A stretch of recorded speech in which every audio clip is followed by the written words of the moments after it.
your anatomy drawings look off and you don't know why, then these tips will actually help you. And first tip is super simple, is to actually simplify each body part to basic shapes. So drawing those basic shapes will help us with getting the proportions better and also how the overall body reads. And there are many shapes to use.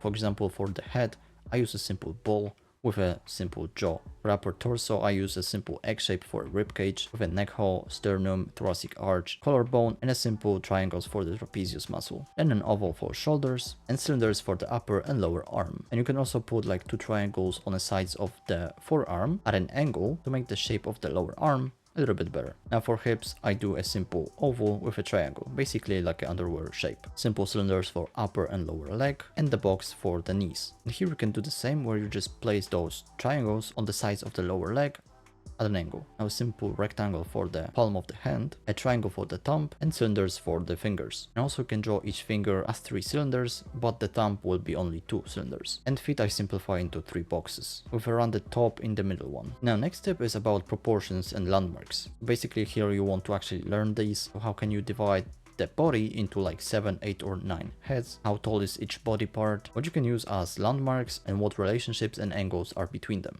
And before drawing, just take a couple of seconds and observe the reference, look for all those landmarks, the angles and relationships between them. So maybe the leg is a little bit bigger than the arm, or maybe the shoulder is aligned with the hand, or even an elbow is aligned with a knee. So look for these relationships and angles. It's super useful to get the correct pose. Third tip is to use negative space to your advantage. So sometimes it's super tricky to get the perfect angle or the best shape, but when you'll use negative space, it will be much easier. So negative space is basically nothing around your character. So let's say you have a pose where the character rests a hand on the hip. Then the empty space between the arm and the torso will be your negative space. You want to basically simplify it to basic shape. And while drawing, you just want to keep that shape in mind to make your body look better. And then we have a pretty important one, which is gestures. So always start with a gesture. That's a must do. And whenever drawing a body or an arm or a leg, just make sure to draw them as curves. Or if the arm or leg is bent, you can use 2 curves. And for the curves, you can also use CSI. It will help you create a flow in your drawing with the lines flowing